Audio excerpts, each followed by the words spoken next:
大家好，我是夏妈。炸薯条不要只用土豆，试一下用芋头，炸出来的薯条真的太好吃了，又香又脆，咸香美味。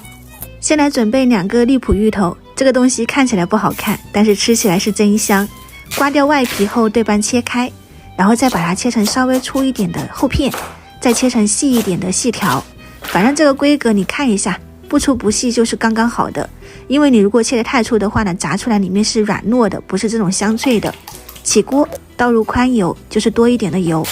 开大火烧热，手放在上面有热气了你就丢下去，能够迅速浮起来就差不多了。这个油温你就一直保持开中火，然后丢进去后你就先不要动它，偶尔翻动一下，它从大冒泡再到小冒泡，最后水分炸干以后它是没有什么气泡的。反正你就是这样来回的波动，从白色到焦黄酥脆，你捞起来是能够听到响声的，或者是你吃上一小块完全酥脆就可以出锅，撒上细盐跟细的白砂糖，再撒一点椒粉或者是辣椒粉，翻拌均匀，这样我们用芋头炸的薯条就做好了。你别说，真的是很好吃很香。这个小吃的话呢，还是从潮汕朋友那里吃到的，